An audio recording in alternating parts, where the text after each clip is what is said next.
வணக்கம் நண்பர்கள். ஐஐடி மாநில பாலியல் வழக்கு சம்பந்தப்பட்ட குற்றவாளிக்கு மகளிர் நீதிமன்றம் 30 வருஷம் தண்டனை கொடுத்துருக்காங்க. ஆனால் அந்த வழக்கில் முக்கிய குற்றவாளிகள் எல்லாமே தப்பிச்சிட்டாங்கன்னு சொல்லிட்டு அண்ணாமலை அவர்கள் குற்றம் சாட்டி அவர்களுடைய பெயரை 48 மணி நேரத்துக்குள்ள வெளியிடணும்னா நான் வெளியிடுன்னு சொல்லியிருக்கிறாரு. அதனால பாரதிய ஜனதா கட்சியினுடைய மானஸ்தன் என்று அண்ணாமலை அவர் அழைப்பது தான் மிக சரியாக இருக்கும். அதை பற்றி சுருக்கமாக பார்க்கலாம். ஐஐடி மாநில சம்பந்தப்பட்ட பாலியல் வழக்கில் ஞானசேகரனுக்கு மகிழா நீதிமன்றம் 30 வருஷம் தண்டனை கொடுத்துருக்காங்க. அது இல்லாமல் 90,000 ரூபாய் அபராதம் விதிச்சிருக்காங்க. ஆனால் அந்த வழக்கில் சம்பந்தப்பட்ட முக்கிய குற்றவாளிகள் எல்லாமே தப்பிச்சிருக்கிறாங்க. முக்கிய குற்றவாளிகள் என்றால் ஞானசேகரனை காவல் நிலையத்திலிருந்து விடுவித்தவர்கள், அடுத்ததாக அந்த பாலியல் குற்றத்தை செஞ்சுட்டு வெளியே வந்த உடனே ஒரு காவல்துறை அதிகாரியை முதலாக தொடர்பு கொண்டிருக்கின்றார் அந்த ஞானசேகரன். அடுத்ததாக அங்கே லோக்கல் அரசியல்வாதி திராவிட முன்னேற்ற கழகத்தை சேர்ந்த ஒரு முக்கிய பிரமுகரை ஃபோன் பண்ணி பேசியிருக்கிறாரு. அந்த முக்கிய பிரமுகர் சுகாதாரத்துறை அமைச்சர் மா சுப்பிரமணியம் அவர்களை 5 முறை ஒரே நாளில் தொடர்பு கொண்டிருக்கிறார். இப்படி ஏராளமான அரசியல் பின்புலமெல்லாம் இதுக்கு இயங்கி ஞானசேகரனை காப்பாற்ற முயற்சி செஞ்சிருக்காங்க. அதனால்தான் அந்த ஹேஷ்டேக் வெளிவந்தது, யார் அந்த சார். இதில் சம்பந்தப்பட்ட எல்லா சாருமே திராவிட முன்னேற்ற கழகத்தால் எஃப்ஐஆர்ல பதிவு செய்யப்படாமல் காப்பாற்றப்பட்டு விட்டார்கள் அப்படின்னு சொல்லிட்டு பாரதிய ஜனதா கட்சியினுடைய மானஸ்தன் அண்ணாமலை அவர்கள் குறிப்பிட்டிருக்கிறார். அப்படி திராவிட முன்னேற்ற கழகம் இவர்கள் மீது நடவடிக்கை எடுக்கவில்லை என்றால், அவர்களுடைய பெயரை வெளியிடவில்லை என்றால் 48 மணி நேரத்தில் நான் வெளியிடுவேன்னு சொல்லியிருக்கிறாரு. ஆனால் 48 மணி நேரம் கழித்தும் இன்னும் அந்த பெயரை வெளியிடவில்லை.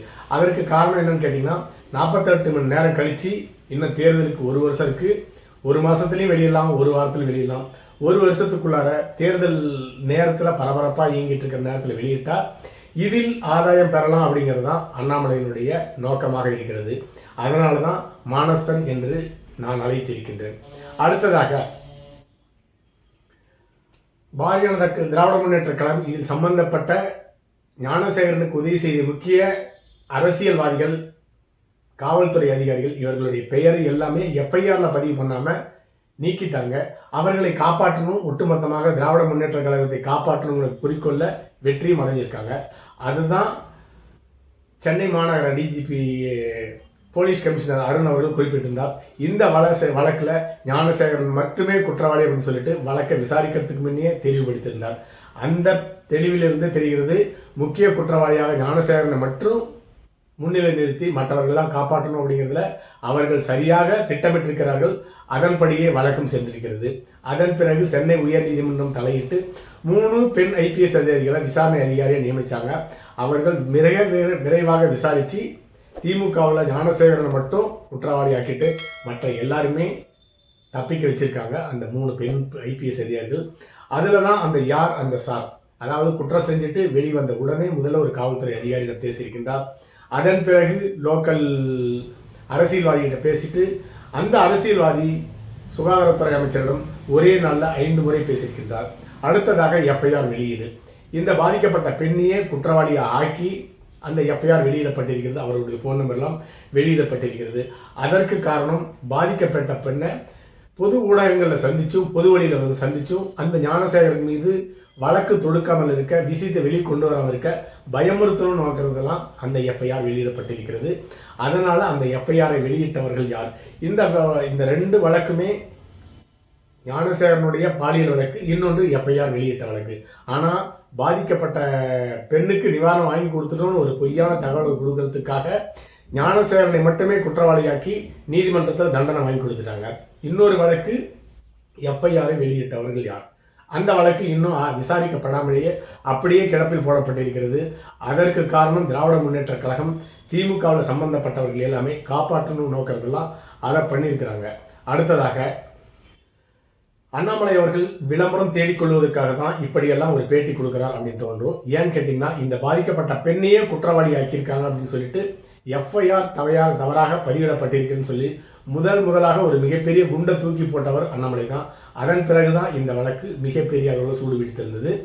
அப்படி தனக்குத்தானே சவுழ்கடி கொடுத்து கொண்டவர் தான் அண்ணாமலை அவர்கள். தவறாக தமிழகத்தில் பெண்கள் மீது அத்துமீறப்படுகிறது, அதற்கு அரசே உடமையாக இருக்குன்னு சொல்லிட்டு சவுக்கடி கொடுத்துக்கிட்டாரு. இப்பொழுது 48 மணி நேரம் கெடு விதிச்சு, ஆனால் 48 மணி நேரம் கழிச்சும் இதில் சம்பந்தப்பட்ட காவல்துறை அதிகாரிகள் திராவிட முன்னேற்ற கழகத்தினுடைய முக்கிய அமைச்சர்கள், முக்கிய பிரமுகர்கள் பெயர் வெளியிடவில்லை. அதனால தான் பாரதிய ஜனதா கட்சியினுடைய ஒரே மானஸ்தன் அண்ணாமலை என்று குறிப்பிட்டிருக்கின்றேன். அடுத்ததாக, பாதிக்கப்பட்ட பெண்ணுக்கு நியாயம் தேடி தரணும் அப்படிங்கிறது அரசியல்வாதிகளுடைய எண்ணமாக இருக்கவில்லை. அதன் மூலமாக தேர்தல் நேரத்திலையும் மற்ற நேரங்களிலும் தங்களுடைய அரசியல் கட்சிக்கு என்ன லாபம் தேடிக்கொள்ளலாம் அப்படிங்கிறதெல்லாம் அரசியல்வாதிகள் குறிக்கோளாக இருக்காங்க. அதற்கு உதாரணம் தான் அண்ணாமலை அவர்களுடைய 48 மணி நேர கெடி என்று கெடு வைத்திருக்கிறார் என்று எடுத்துக்கொள்ள வேண்டும். அடுத்ததாக, எதிர்க்கட்சி தலைவர் எடப்பாடி பழனிசாமி அவர்கள் யார் அந்த சார் அப்படிங்கிறதுக்கு இன்னும் விடை கிடைக்கவில்லை. ஞானசேகரனை மட்டுமே முன்னிலைப்படுத்தி அவனுக்கு மட்டுமே தண்டனை வாங்கி கொடுத்துருக்கிறாங்க. இது முதல் சம்பவம் கிடையாது. இது இது ஐஐடி பல்கலைக்கழக ஐஐடியில் தொடர்ச்சியாக இதை போன்ற ஏராளமான சம்பவங்கள் நடந்துட்டு இருக்கு. இந்த சம்பவத்திற்கு ஒரு 20 நாட்களுக்கு முன்பாக இதே போல ஒரு சம்பவம் நடந்து எஃப்ஐஆரும் பதிவு செய்யப்பட்டிருக்கிறது. ஆனால் அந்த எஃப்ஐஆரை பற்றி எந்த விதமான தகவலும் வெளியிடப்படலைன்னு சொல்லியிருக்கிறாரு. 2026 சட்டமன்ற தேர்தலில் அண்ணா திராவிட முன்னேற்ற கழகம் வெற்றி பெற்று யார் அந்த சார் அப்படிங்கிறதுக்கு விடை கிடைக்கும். அடுத்ததாக, எப்படிப்பட்ட சாராக இருந்தாலும் இந்த குற்றத்திலிருந்து அவர்கள் தப்பிக்க முடியாது அப்படின்னு சொல்லிட்டு சேலஞ்ச் பண்ணிட்டு இருக்காரு. மொத்தத்தில் இந்த சம்பவம், ஐஐடி சம்பவம் முதலில் வெளிவந்த சம்பவமே தவிர முதலாக நடந்த சம்பவம் கிடையாது அப்படிங்கிறது நன்றாக தெரிகிறது.